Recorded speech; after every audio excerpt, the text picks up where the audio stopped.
Donald Trump, 45e président des États-Unis, le républicain nouveau locataire de la Maison-Blanche, va devoir enclencher plusieurs chantiers. Les détails dans ce journal. Au sommaire également, les embouteillages récurrents au niveau des ronds-points du district d'Abidjan, une situation qui ne cesse d'empirer. Enfin, en 1923, l'Allemagne vit une période d'instabilité politique et le 9 novembre de cette même année, Adolf Hitler, chef du parti nazi, tente un coup d'État à Munich.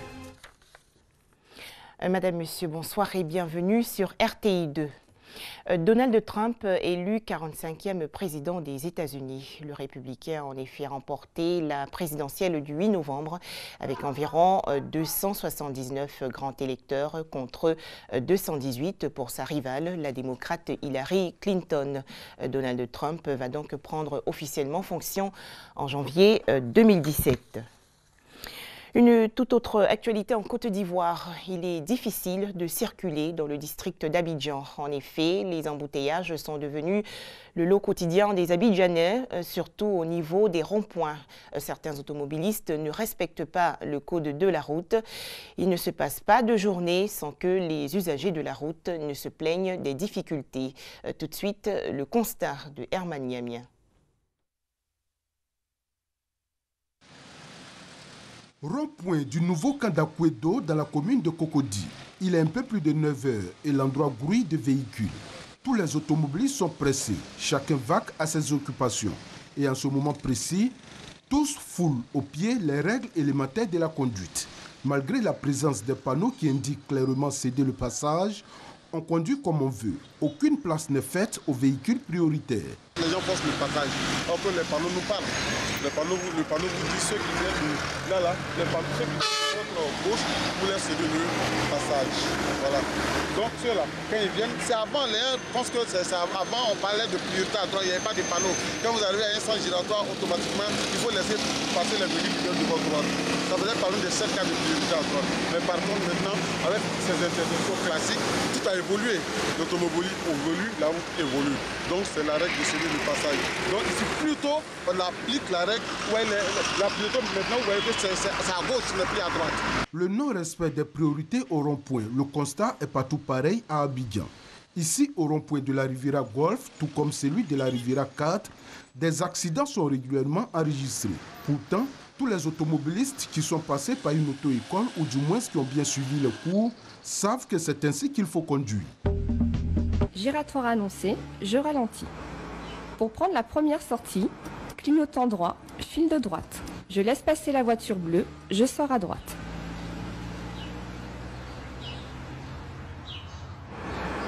Pour prendre la deuxième sortie, file de droite, mais pas de clignotant. Je laisse passer la voiture bleue, clignotant droit pour indiquer ma sortie juste avant celle-ci. Je prendrai la troisième sortie. Clignotant gauche, file de gauche, je laisse passer la voiture bleue. Je reste sur la file de gauche, puis clignotant droit pour avertir que je rejoins la file de droite pour prendre la prochaine sortie. Un rond-point ou carrefour à sens giratoire est signalé par un panneau spécifique. À l'approche d'un carrefour à sens giratoire, on freine, on rétrograde, on contrôle en gardant le pied sur le frein et on prend la décision de s'engager 3 à 4 mètres avant le rond-point. Comme tout ouvrage formant un obstacle, le rond-point doit être contourné par la droite. Culture, le peuple Nzima Kotoko de Grand Bassam sera en fête à partir du 13 novembre prochain. Il va célébrer son nouvel an, également appelé Abissa. Mais avant cette réjouissance, le tam-tam parleur ou Edo Ngbole a été conduit en forêt où il va faire une retraite. Il s'agit là de rites d'introspection et de réflexion avant l'Abissa. Aux États-Unis, vous le savez déjà, le républicain Donald Trump accède à la Maison-Blanche. Il a remporté suffisamment de grands électeurs, soit environ 279 contre 218 pour sa rivale, la démocrate Hillary Clinton. Mais qui est donc Donald Trump? Quel est son parcours politique? Les explications de Herman Niamien. Il n'était pourtant pas attendu. Donald Trump vient de faire mentir les sondages. Depuis ce matin, il est devenu le 45e président des États-Unis. Donald Trump a dépassé la majorité des grands électeurs, soit 290 contre 218 pour sa rivale. Retour sur le parcours de cet homme d'affaires originaire du Queens. Né le 14 juin 1946 à New York, Donald Trump est un magnat de l'immobilier.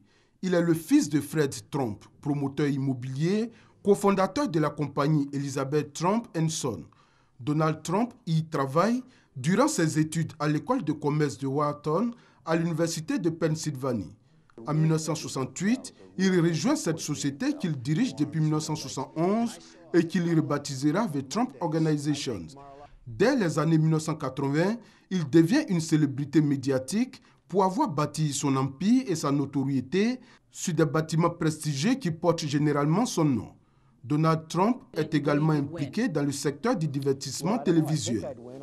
De 2004 à 2015, il est l'animateur de l'émission de télé-réalité The Apprentice. Il est également fondateur de la Trump Entertainment Resort. En 2016, il devient de façon inattendue le représentant des Républicains. Sa campagne est marquée par de nombreuses polémiques. Le candidat refuse l'aide des sponsors. Âgé de 70 ans, Donald Trump est à son 3e mariage. Depuis 2005, c'est Melania Knowles, ex-mannequin, qui partage sa vie. Il est père de 5 enfants. Sa fortune personnelle est estimée à plus de 3 milliards de dollars. Donald Trump, 45e président des États-Unis, doit prendre ses fonctions et succéder à Barack Obama le 20 janvier 2017. Alors Donald Trump, 45e président des États-Unis, le républicain, nouveau locataire de la Maison-Blanche, va devoir apporter des réponses aux principaux obstacles que rencontre son pays à l'intérieur et en dehors de ses frontières. On fait le point avec Ami Koulibaly. De grands chantiers attendent Donald Trump à l'intérieur comme à l'extérieur. De nombreux dossiers brûlants. D'abord, la lutte contre le terrorisme. Le conflit syrien sera sans conteste le plus brûlant. Les États-Unis sont engagés depuis 2014 à la tête de la coalition internationale qui bombarde Daesh en Irak et en Syrie. Durant la campagne, Donald Trump a fait savoir qu'il comptait poursuivre les bombardements et en finir avec Daesh en 2 semaines. Concernant la lutte interne contre le terrorisme, Donald Trump a promis que la sécurité sera améliorée sur le sol américain et ce, dès janvier 2017.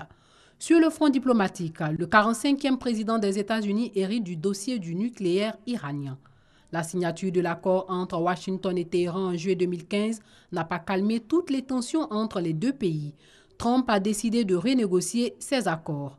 Les relations avec la Russie figureront également sur l'agenda diplomatique du nouveau locataire de la Maison-Blanche. Après les frictions entre Barack Obama et Vladimir Poutine, on pourrait assister à des rapports plus cordiaux entre le Kremlin et Washington. Le chef de l'État de la première puissance mondiale devra aussi s'attaquer à la dette. La situation est moins catastrophique qu'en 2008, après la crise des subprimes, mais la dette publique américaine continue de se creuser, ce qui en fait l'enjeu principal de la politique budgétaire du nouveau président. Les chiffres sont éloquents. Sous le 2e mandat de Barack Obama, la dette a atteint en février 2016 le cap des 19 000 milliards de dollars. L'immigration, la pierre angulaire de la campagne de Donald Trump. Donald Trump qui veut lutter contre les nouvelles arrivées en construisant un mur à la frontière avec le Mexique. Près de 12 millions d'immigrés illégaux, essentiellement d'origine mexicaine, vivent aux États-Unis. Et puis, il y a la question des armes. Les armes font près de 30 000 morts chaque année aux États-Unis. Le nouveau président républicain ne remettra pas en question le 2e amendement de la Constitution américaine qui considère comme un droit naturel et inaliénable le port d'armes pour les Américains. Les violences policières s'imposeront dans le calendrier du nouveau président. Les assassinats d'Américains par des policiers blancs se sont multipliés depuis 2014. Face à ces violences policières contre les Noirs, Trump a choisi le camp des forces de l'ordre. Il réclame même le retour aux fouilles inopinées en l'absence de tout délit, une pratique interdite aujourd'hui. Mais au-delà de cette problématique, c'est en vérité toute une population qu'il faudra tenter de ressouder après une campagne présidentielle ultra-violente au cours de laquelle de nombreuses minorités ont été pointées du doigt, créant de nombreux clivages et divisions au sein de la société américaine. Désappointement dans le camp de la démocrate Hillary Clinton. Ses militants cherchent les raisons de cette grande débâcle. Ils ont assisté à la défaite de leur candidate et à la victoire du républicain Donald Trump. On fait le point avec Zelika Eoura. Hillary Clinton ne franchira pas le seuil du bureau ovale en tant que présidente des États-Unis. Elle en rêvait pourtant depuis près d'un demi-siècle. À 69 ans, l'ancienne secrétaire d'État a été battue par le républicain Donald Trump. Elle qui capitalise pourtant une incroyable somme d'expérience. De jeune militante républicaine en 1964 jusqu'à sa propre candidature comme démocrate en 2016, Clinton vient de voir s'écrouler son rêve. Hillary Diane Rodham Clinton, née le 26 octobre 1947 à Chicago, rêvait à 12 ans d'être astronaute. Mais c'est l'espace politique qu'elle envahira finalement. Véritable professionnelle de la politique, c'est elle qui construit dès la faculté de droit la victoire de son époux Bill Clinton en 1992. Elle accepte plus tard, en 1998, le second rôle de First Lady et les humiliations d'une épouse trompée. Elle entre au Sénat à New York en 2000. 2 ans plus tard, elle vote en faveur de l'intervention américaine en Irak. Une décision que lui reprochent ses rivaux politiques. Elle l'admettra plus tard, elle s'était trompée. En 2008, elle vise la magistrature suprême, mais s'efface pour la candidature charismatique et historique de Barack Obama, premier noir à la Maison-Blanche. Elle est nommée secrétaire d'État fédéral. En 2011, elle pilote avec Obama le raid sur le repère d'Oussama Ben Laden, le leader d'Al-Qaïda accusé d'être le commanditaire des attentats du 11 septembre. L'opération menée au Pakistan est une réussite. Elle est néanmoins ternie par l'attaque du consulat américain de Benghazi en Libye, qui a coûté la vie en 2012 à 4 Américains, dont l'ambassadeur Christopher Stevens. Fort de ses acquis et des compétences sur les dossiers lors des débats télévisés, les médias traditionnels prédisaient la victoire d'Hillary. Elle était donnée favorite par les sondages avec 10 points d'avance. Les stars du showbiz la soutenaient également. Visiblement, tout cela n'aura pas suffi pour qu'elle soit élue, car finalement, Hillary Clinton n'a pas réussi à incarner un changement et une rupture. Son programme n'a pas trouvé d'adhésion auprès des électeurs blancs de la classe ouvrière. L'Amérique des classes moyennes et populaires s'est plutôt mobilisée contre elle pour réclamer par la voix du milliardaire Donald Trump la fin de l'establishment, de la corruption et des groupes de pression. Grâce à ses sorties xénophobes, son rival a pu bénéficier des voix d'un électorat avant tout masculin et blanc. Selon les sondages à la sortie des urnes, 58% des blancs ont voté pour le candidat républicain contre seulement 8% des noirs et 29% des hispaniques. Donald Trump a aussi été adoubé par les évangélistes de race blanche. 81% ont voté pour lui. La candidate démocrate a eu beaucoup de mal également à mobiliser l'électorat féminin. Malgré les dérapages sexistes de Donald Trump, 53% des femmes blanches étaient acquises à sa cause. 17 ans après s'être fait connaître comme première dame et 3 ans après avoir travaillé comme secrétaire fédérale, Hillary ne franchira pas le seuil de la Maison-Blanche comme la première femme présidente des États-Unis. Le rêve s'est brisé très tôt ce matin à l'issue du scrutin présidentiel du 8 novembre. Dernier titre ce soir, l'Allemagne. En janvier 1923, l'instabilité politique et la résistance passive à l'occupation étrangère entraînent des licenciements, grèves et une inflation dans tout le pays. Cette situation encourage l'agitation révolutionnaire et le 9 novembre 1923, Adolf Hitler, chef du parti nazi, tente de se saisir du pouvoir à Munich. Alors réussira-t-il ce coup d'État? Les explications de Franck Quadio.